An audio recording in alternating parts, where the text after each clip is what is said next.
এইফালে এখন ইস্ত্ৰি কৰি লৈছোঁ ব্লাউজটো বৌক চিলাব দি থৈছোঁ যিহেতু অনাই নাই দিব এতিয়া চিলাই দিছিলে কিন্তু অকণমান সৰু হ'ল আৰু বহল কৰি দিছে এইফালে বেটি চালৰ ছেটটো এয়া ইস্ত্ৰি কৰি ল'লোঁ এখন দুপাট্টা তাৰপৰা সৰু বেটিখিনি বাৰু ৰেডি হৈ আছে ক'ত যাম দেখুৱাম চাই থাকিব দেই ভিডিঅ' আজি একদম পৰা ভিডিঅ'টো প্ৰথমৰ পৰা ষ্টাৰ্ট কৰিছোঁ এইটো ভিডিঅ' আছিল 25 নৱেম্বৰে কিন্তু মোৰ মানে কি হ'ল ভিডিঅ' এডিটিং কৰা এলাহতে থাকি গৈছে দেই আৰু আমি আজি আহিলোঁ বেটিৰ মানে সৰু বেটি এনিৰ বেষ্ট ফ্ৰেণ্ডৰ বাৰ্থডে খাবলৈ বুলি তাৰপৰা ইফালে আহি কেক পায়স চায়স তেনেকৈ খাই মেলি বহিলোঁ কথা বতৰা পাতিলোঁ তাৰপিছত ইফালে দেখিলেনে ল'ৰাই খেলাত একদম পূৰা হয় হুলস্থুল কৰাত লাগি গ'ল আৰু তাকে আৰু সিহঁতৰ ভিডিঅ' তেনেকৈ ফটো মাৰিবলৈ একো বিশেষ নহ'লে যিহে উৎপাত আৰু আমাৰ এয়া দেখিছেনে পৰি ধৰি লৈছে আৰু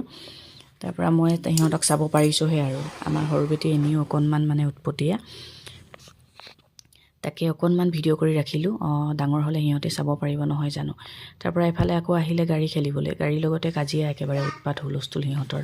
তাৰপৰা এইফালে আমি মাকবোৰে এতিয়া ফ্ৰী টাইমত এনেকৈ ফটো চটো মাৰি লৈছোঁ আৰু তাৰপৰা ভিডিঅ' এটা কৰি থওঁ বোলো তাৰপৰা এইফালে ৰমি বাহঁত আহিছে ৰূপজ্যোতি বাহঁত এইফালে বাৰ্থডে বয় মাক তাৰপিছত এতিয়া এইবিলাক চব কৰি মেলি আৰু আহি ওপৰলৈ আহিলোঁ ভাত খাবলৈ বেটিয়ে ভিডিঅ' কৰি থৈছিলে দেই ধুনীয়াকৈ আজি চাইছোঁ আৰু এডিটিং কৰি লগালগ মানে ভিডিঅ' দিছোঁ আৰু এইফালে বেটা আৰু বেটিৰ কি হাঁহি দেখিছেনে দুইটা মানে বেষ্ট ফ্ৰেণ্ড ইটো সিটোৱে নহ'লে নহয় মানে তেনেকুৱা ধৰণৰ সিহঁতি